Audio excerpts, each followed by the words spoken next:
नमस्कार, मैं रियल खबरें से। दोस्तों, दिल्ली विधानसभा चुनाव प्रचार अपने आखिरी दौर में है और सभी पार्टी एड़ी चोटी का जोर लगा रही हैं। और इस वक्त हम सीमापुरी विधानसभा में हमारे साथ वीर सिंह धिंगान है, जो कि आम आदमी पार्टी से प्रत्याशी हैं और पूर्व में शीला दीक्षित की सरकार के समय में 15 वर्ष जो है विधायक रहे हैं इसी क्षेत्र से और अच्छी खासी पृष्ठभूमि है, समाज में अति लोकप्रिय है और इस समय आम आदमी पार्टी से चुनाव लड़ रहे हैं। सर नमस्कार, बहुत स्वागत है हमारे चैनल में। अभी जो चुनाव प्रचार आखिरी दौर में है, आज जो क्या स्थिति आप महसूस करते हैं, किस तरह का माहौल है हमारे दर्शकों को? देखिए, माहौल जो है पूरा दिल्ली का माहौल अरविंद केजरीवाल साहब के फेवर में है, आम आदमी पार्टी के फेवर में है। इससे हम निश्चिंत है कि हमारी पार्टी जो है दिल्ली में चौथी बार सरकार बनाने जा रही है। सर, अभी जो आम आदमी पार्टी की छवि बनी हुई है 10 साल से, अभी क्या लग रहा है अगर चुनाव जीतती है आम आदमी पार्टी की तो क्या वो छवि बनाए रख पाएगी? बिल्कुल, अरविंद केजरीवाल साहब अपनी जबान के बिल्कुल पक्के हैं, पायबंद हैं। उन्होंने आज तक जो भी वायदे जनता से किए, दिल्ली के लोगों से किए, उन सबको पूरा किया। अभी जो घोषणाएं की हैं उनको भी पूरा करेंगे। सर, क्षेत्र में किस तरह की चुनौतियों का सामना करना पड़ रहा है?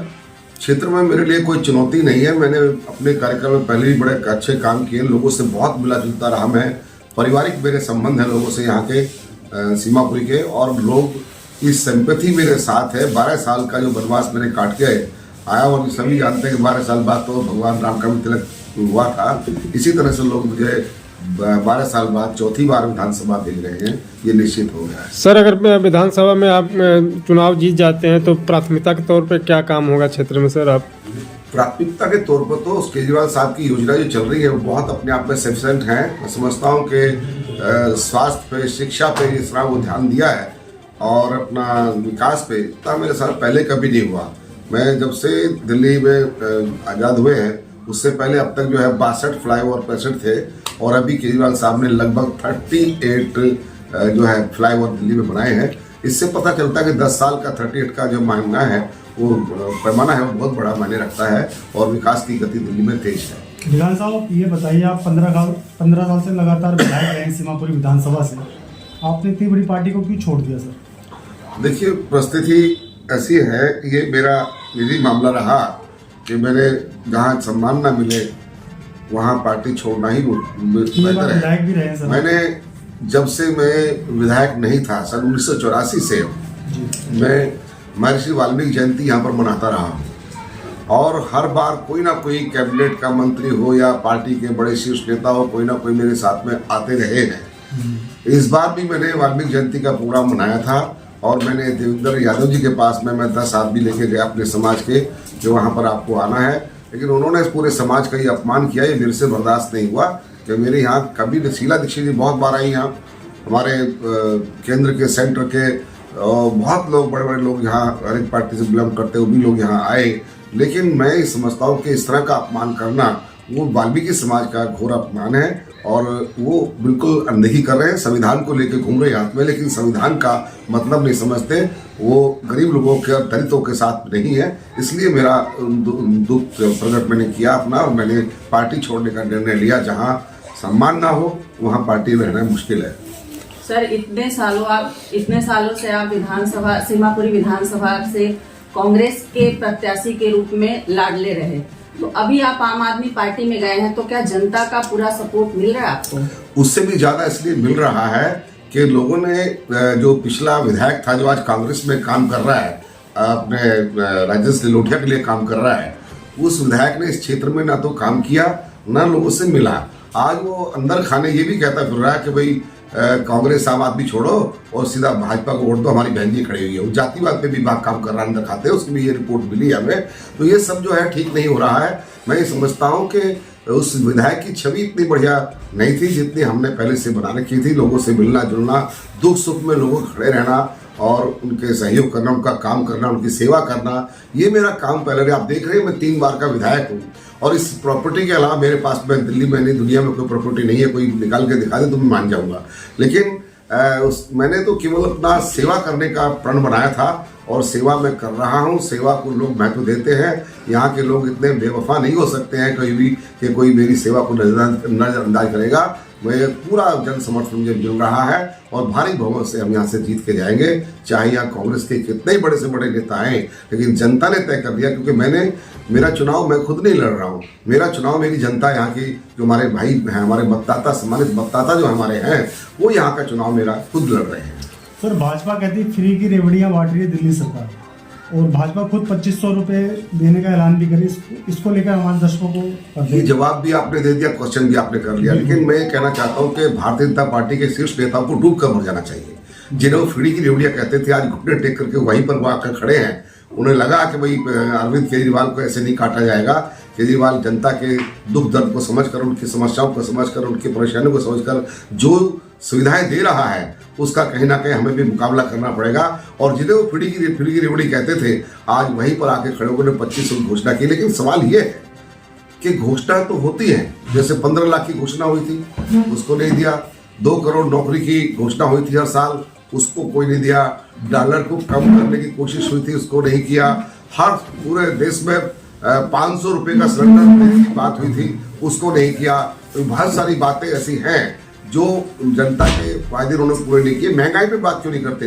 केवल हिंदू मुस्लिम मंदिर मस्जिद और सीधे पाकिस्तान पे पहुंच जाते हैं। मैं उनसे कहना चाहता हूं कि बात करें भारत पे करें, वो हिंदुस्तान पे बात करें। वो क्यों करते हैं पाकिस्तान पे बात? पाकिस्तान का हाल खराब है तो और होना चाहिए, और होता रहे, हमें उससे क्या लेना देना। वो बात करें, यहाँ के सभी वर्गों की बात करें। आज वो बात हिंदू मुस्लिम की बात करके, फर्क डाल करके, धर्म और जाति की बात करके, लोगों में भेद डाल करके, फर्क डाल करके वोट हटाना चाहते हैं। ऐसा अब नहीं होने वाला है, जनता समझ चुकी है। कहीं ना कहीं जो है कांग्रेस हो, चाहे भारतीय जनता पार्टी या अन्य दल, आप ही का जो आम आदमी पार्टी का मैनिफेस्टो उसको कॉपी पेस्ट कर रहे हैं, है ना। और जैसे राजेश लिलोटिया जो कांग्रेस के हैं, वो यहाँ से सीमापुरी से हैं, जबकि पहले पटेल नगर विधायक रहे हैं।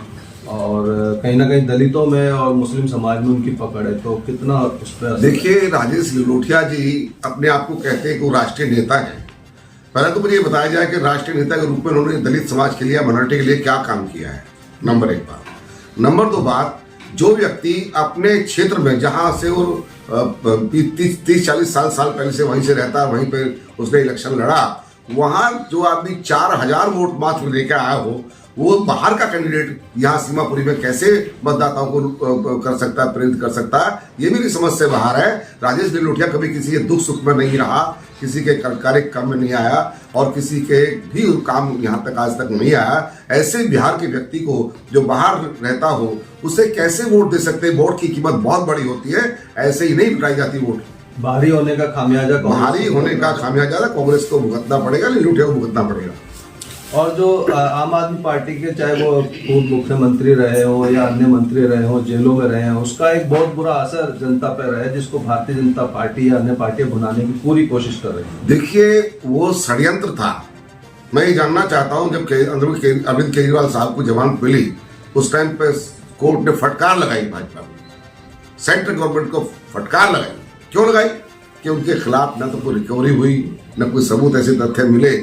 तो इस तरह से किसी व्यक्ति को परेशान करना, अपनी सत्ता पाने के लिए परेशान करना, उसके कामों में रुकावट डालना, उसको जेल में डाल देना, ये मैं कहता हूँ शर्म की बात थी। मोदी की हार तो वही थी, सही मायने भाजपा की हार तो सारी वही है कि जो उसको जेल में डाल दिया है। एक लोकतंत्र में जो आदमी काम कर रहा है, निस्वार्थ भाव से लोगों की जनता से जुड़ा हुआ है, उस व्यक्ति को बिना कारण के आप जेल में डाल दोगे तो कैसे होगा? हम पूछना चाहते हैं कि इनके लोग आज तक कितने उसने अपराधी में संलिप्त रहे हैं, उनके खिलाफ क्या किया गया? कुछ नहीं किया। ये जो दूसरी पार्टी के लोग कोई भी कुछ जरा सारी मौका मिलता उसको ये बकसते नहीं है, तो अपने लोगों को बड़े बड़े अपराध जो ये अपने साथ लेके घूमते हैं, इनका जो है जनता का विश्वास इनसे उठ गया है। फटकार तो लगाई, ठीक है सर, लेकिन जिस तरह से कोई भी बात होती थी तो पर सरकार का या मंत्रियों का कहना होता था कि भाई एलजी साहब नहीं करने दे रहे और वो पैरोल पर हैं, उनको अभी साइनिंग अथॉरिटीज नहीं है, इसी वजह से एक नया मुख्यमंत्री उनको तैयार करना पड़ा। और यदि वो जीतते हैं तो इसी तरह की फिर से कमियां रहेंगी कि भाई वो काम नहीं हो पा रहा, इसलिए नहीं हो पा रहा। तो इन बातों को ऐसा नहीं है। देखिए बात सुनिए, ये रुकावट डालने की कोशिश जरूर की उन्होंने, लेकिन जेल से जैसे ही बाहर आए उन्होंने सत्ता संभाली अपनी, और मैं जो अपने काम जो पूरे पेंडिंग काम थे वो चल रहे हैं, उनके हो रहे हैं, और क्षेत्र में विकास भी हो रहा है। कहीं कहीं जहाँ जहाँ जो कार्य चलने चाहिए थे वो काम हो रहे हैं, और आगे भी होंगे वो काम। मैं बताना चाहता हूँ ये तो है, और एक दिन ऐसा आएगा कि भाजपा को दिल्ली नहीं देश के लोग उसे नकार देंगे, क्योंकि उनकी नीति जो सही नहीं है। इस देश के लिए, इस देश को आज़ाद कराने के लिए सभी ने कुर्बानी दी है, चाहे वो हिंदू हैं, चाहे मुसलमान हैं, चाहे सिख हैं, चाहे ईसाई हैं, बौद्धिस्ट हैं, जैनी हैं, दलित हैं, सब लोगों ने कुर्बानी दी है। इनके बाप का हिंदुस्तान नहीं है। तो धर्म और राष्ट्र का जो मुद्दा भारतीय जनता पार्टी लेकर चलती है वो मतलब भाई धर्म राष्ट्र की बात है, जातिवाद की बात करते हैं। मैं गिना दूं कितने लोगों की मुस्लिमों में लड़कियां इन्होंने दी हुई है, अपनी जनता को भड़काते हैं और खुद अपना उस बात पर रहते नहीं है। जनता को लड़ाते हैं, मुसलमानों की बात करते हैं और अपनी बेटियों को गाँव देते हैं। मुसलमानों को ये दिखता नहीं है किसी को। सब बहुत सारे आज प्रमाण ऐसे हैं। बिल्कुल सर, आप पुनः विधायक बनते हैं सर अपने क्षेत्र से, तो क्या क्या विकास कार्य होंगे सर आने वाले? देखिए, मैंने विकास कार्यों में यहाँ कोई पहले कोई कसर नहीं छोड़ रखी है। लोगों का विश्वास मुझ में है, और फिर भी मैंने ये किया है कि हम जैसे एजुकेशन है इस पर ध्यान और ज़्यादा देंगे, और बुजुर्गों के लिए मनोरंजन सेंटर बनाएंगे जगह जगह पर, और लाइब्रेरी हम निर्माण कराएंगे ताकि बच्चों को अच्छी एजुकेशन नजदीक में मिल सके। सर, हमारे चैनल के माध्यम से माहौल उनके लिए बन सके। हमारे चैनल के माध्यम से क्षेत्रीय जनता को क्या अपील करना चाहते हैं, क्या कहना चाहते हैं? क्षेत्रीय जनता से मैं यही अपील करूंगा कि वो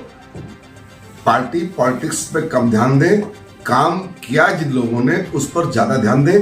केजरीवाल साहब ने अपने पूरे वादे पूरे किए हैं, मैंने भी अपने वादे यहाँ पूरे किए थे। जहाँ जहाँ जनता ने जो डिमांड की बताई थी उन कार्य को मैंने पूरा किया है, और मेरे मुकाबले यहाँ किसी ने काम किया नहीं, किसी भी मंत्री ने भी उस समय कोई काम नहीं किया इसलिए मेरे मुकाबले। तो मैं आपको बताना चाहता हूँ कि दिल्ली के जो माहौल है वो केजरीवाल साहब के फेवर में इसलिए है कि केजरीवाल ने दिल्ली की जनता को कुछ दिया है। महिलाओं को हम बात करें जैसे फ्री बिजली, फ्री पानी, ये तो मुफ्त की रेवड़ियाँ कहते हैं इनको, लेकिन केजरीवाल समझते हैं कि जनता की जेब से बिजली के 4-5 हज़ार रुपये महीना जाएगा, पानी का बिल जाएगा, या और बसों का किराया जेब से जाएगा। वो हमने सारा टोटल लगाया। जो योजनाएं केजरीवाल साहब फ्री कर रहे हैं, जनता के लिए, हित के लिए कर रहे हैं, वो टोटल जो है अकाउंट जो है वो लगभग 25,000 रुपये महीने का बैठता है। जब ये पार्टियां आने के बाद कोई भी पार्टी आई, इन्होंने तो पहले कह दिया है, ऑन रिकॉर्ड कहा है इन्होंने कि मुफ्त की रेवड़ियां इनको बंद किया जाएगा। इन्होंने पहले किया है, कहा है इन्होंने। तो ये जनता को समझना चाहिए कि जो मुफ्त की रेवड़ियां जिन्हें कहते हैं उन्हें बंद करेंगे, और अगर ये बंद करेंगे तो जनता की जेब पर सीधा 25,000 का डाका डलाएगा। ये मैं अंत में सर आपसे जानेंगे, जो बजट लेके आई है केंद्र सरकार सर, इसको लेकर हमारे दर्शकों को बता दें सर, बजट ठीक लग रहा है? देखिए, बजट तो बहुत बार लेके आए हैं बड़े मामले, लेकिन ग्राउंड पे क्या उसका रियलिटी में फायदा मिला लोगों को? मैं जानना चाहता हूँ आपसे, किसको एक चीज की मुद्दा बताइए मुझे आप कि इस बजट में ये सुविधा की थी, इसका ये फायदा मिला है। कोई फायदा नहीं हुआ। इन्होंने तो महिलाओं के विरोधी हैं बेचारी, जो अपने परिवार में कुछ थोड़े बहुत पैसे बचा कर रखती थी, नोटबंदी में उनके सारे पैसे बेकार चले गए, बेचारी वो परेशान है, वो इनसे बदला लेगी। बहुत बहुत धन्यवाद सर बात करने के लिए। बहुत बहुत शुक्रिया सर।